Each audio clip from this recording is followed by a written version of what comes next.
Hello, it's Monica from Crafting with Quilling Lady, and I hope you have absolutely fabulous day. It is Monday, so it is time for personalized card. I'm going to show you step by step how to create it using Dreams at the Beach beautiful collection from Relatively Thoughtful. It is a sea themed collection, and I thought it would be perfect for my project, as this card is for a friend who actually moved to the seaside. It has lots of beautiful backgrounds and also elements to fussy cut, including amazing tags and sentiments. And whenever you have digital collection, you can always resize them and print two on A4 paper, so it means you can actually use lots of elements for different projects. First, I'm going to start with this background design paper, and I'm going to create a heart. Actually, I use my ScanNCut machine to create that shape, and also I created that home sweet home elements using a SVG file. I took it from the internet. It was a free file, so I thought it would be perfect for this project. I'm going to use my triblend markers from Spectrum Noir. As you can see, I've got them in a storage box I created. If you're interested, the link is in the top right corner, how to create your own storage box for markers. And it's a very good tip for you. If you want to save some money, always use some white card. You don't always have to cut on colored card. White is fine, and then use your alcohol markers or watercolor markers to actually color in all your elements. And in this case, I'm going to use triblend markers from Spectrum Noir because they do have three colors in one pen: medium, light and dark.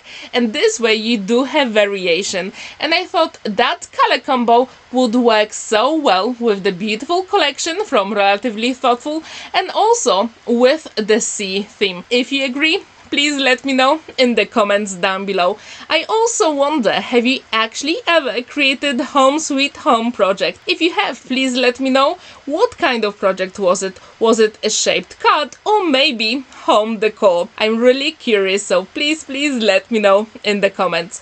As you can see, it is super easy to color in all your images and elements, and it's always a good idea to have a scrap piece of paper underneath so you don't damage your surface. And that's exactly what I did here. And at this point, I thought I absolutely love it. And it's also a good idea to actually keep the element that you cut on your machine as a guide later on. And you will see that I'm going to use it just to make sure everything is in the right place when I actually adhere all those elements. As you can see, I really try to stay with the sea theme color combo. And now I'm going to use my cut file, and I'm going to use it as a guide. Super simple. And I do encourage you to actually keep them, and actually you can use them as stencil as well. So that would be a really good tip for you. And now I'm going to use my one and only liquid glue, magic glue, and I'm going to adhere all those elements together. And if you haven't seen my seashells cards with this collection, the link is in the top right corner. I really like the vintage style of this collection. It is so beautiful, and to be honest, it is perfect for many occasions. In this case, I created home sweet home card, but it could be used for even weddings, anniversaries, birthdays, literally whatever you want. You don't always have to use it as a sea theme collection. You can also use some elements that will go well with your other collections. And I do wonder, if you haven't seen my other projects with Relatively Thoughtful, I really hope you will check them out, because these design papers are just so beautiful. And also in the description down below, I left a link to our Facebook group, RT Create, Make and Share. And if you join there, you can actually share any of the makes you create with any of the Relatively Thoughtful design papers. And this group is just so supporting. So please come and join us there. And don't forget that I left the link to this collection as well, so you can check it out. When all these elements are ready and in the right place, it is time to actually create our card base.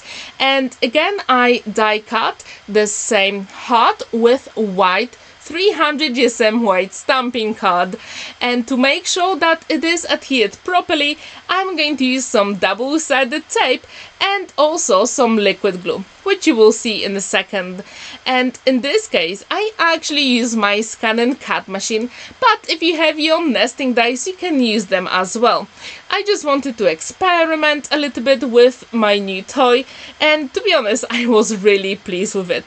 And if you have any of the mechanical cutting die machines, please let me know which one do you have and how often do you actually use it. So far, I use it very often and I'm very happy with my purchase. It is super simple to use and you can create so many designs. And online actually there are just so many free SVG files as well, which actually makes our job even easier. Now I've got my scoring board and I'm going to create two flaps at the top on one of the biggest hearts. And this way we're going to have the back panel for our card base. And this way you can create any shaped card you want. Super simple, isn't it? And now I'm going to adhere all those elements together, and it's always a good idea to use a liquid glue because you do have time to maneuver all those elements if you make a mistake. And that's why I'm using my one and only liquid glue, Magic Glue, because it is a book binding glue and it makes sure that everything is adhered forever. When all these elements are ready, I thought I like it so far. But yes, we can add something from the beautiful collection, and in this case I decided to have some seashells and also that starfish as well, and I think that really adds to the whole project. As I said before, this card is for a friend who actually moved to the seaside, and I really wanted to have some elements, but I really wanted to keep it subtle, and if I achieve that here, please let me know in the comments down below. So this card was super simple to create. I think it took me about half an hour with all the elements and also with the coloring and fussy cutting. And if you like it, please let me know in the comments down below. And now I'm going to adhere all those elements in some of the places. It's always a good idea to do a dry run first, because this way you will make sure that all the elements will fit exactly where you want them on your project. And our card will be not complete. Yes, we do have to add some gems, and in this case I'm going to add some light blue gems so they actually match all those words and the beautiful background element. Please let me know, what do you think about this card? I really hope you will feel inspired to create Home Sweet Home card for your friend or maybe new neighbor. Thank you so much for watching and spending that time with me. Don't forget to like this video, give it a thumbs up and subscribe to my channel. And don't forget that every Thursday I've got videos with Christmas projects. Have a wonderful day and happy crafting! Bye!